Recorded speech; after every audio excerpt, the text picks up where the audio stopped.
It looks at me with those evil eyes, and I look back at it. I never seemed to notice it before, but now I believe it could be true. Is my stuffed animal alive, or am I going crazy tonight? I seem to think the latter, since the idea of a cotton stuffed plush living and breathing sounds downright insane. They're just fancy comfort pillows and not something that would come to life and have their own free will. She's a plushie, for crying out loud! To consider it real is false.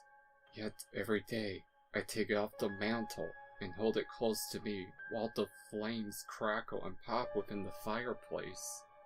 As I lay on my lazy coat, I carry myself away with petting the plush, combing her black mane, and talking to it like a best friend.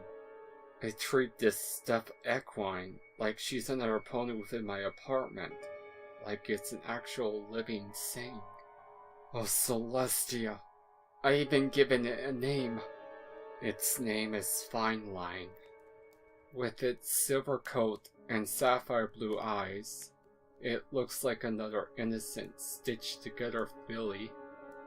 Like any other stuffed animal, its purpose was to bring joy and love to whoever owned it.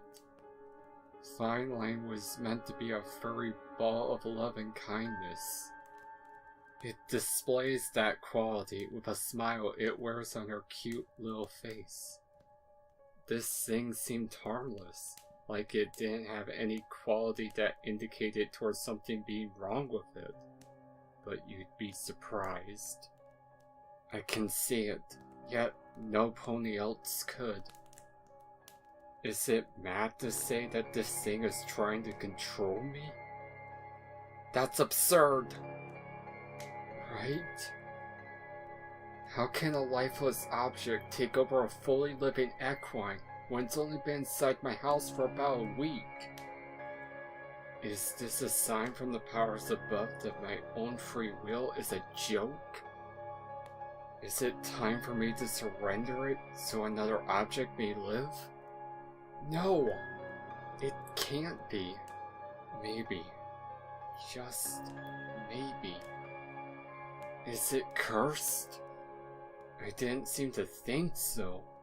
In fact, I used every unicorn trick in the book to check and make sure the plush wasn't tampered with. From spells and charms to potions and brews, I casted and poured as much magical properties as I could onto the stuffed animal. However, it yielded no results besides stained and torn up fur. After the experiments were over with, the plush looked abused. It appeared as if I took and used it to scrape paint off the walls. After running it through the washer and dryer a few times, I took Fine Line and placed her back on the mantle. Looking at me once more with vulture-like eyes, while white scars covered her body, I couldn't help but get angry for some reason I had no idea about. Was I mad over the fact that I can't figure out why this plush is driving me insane? Have I begun to lose my mind over a stuffed animal? Really? I had enough of this raging madness. The plush wasn't real. It never had a beating heart, its own thoughts, feelings, and an actual body to move around and use. It has never understood the concept of free will, or the concept of anything a mind can comprehend. It's not real! And she's back in my hooves once more. I'm sitting down in my chair, looking at the fireplace with Fine Line tucked into my side. I seem to comfort it for an odd reason. Somehow or another, I brought it peace and a stable mind. Does it know that it's not a real pony? Does it know that it can't feel emotion and senses such as the warmth of the flames? I thought so, since Fine Line kept her eyes away from the fire. It's ashamed of the fact that it never had the chance to be a real, living equine. That's why it looks away from the flames. It doesn't want to look at something it can never feel or sense. It's sad to think about, if you ask me. I felt bad for the plush. Does she really know its existence is as meaningless as its ability to live? Why should I give it life? Why should I treat this plush like she's something special? Does it really know what it's done to me? Does it really know what it constantly reminds me of? It reminds me every single day of how I'm affected by a disease. I can see how nervous I am right now. As my hooves tremble and shake within this chair, I can feel my senses sharpening while my grasp upon the plush tightens. Suddenly, I knew what had to happen. I could hear it within the whispers of the wind, blowing through the open window pane.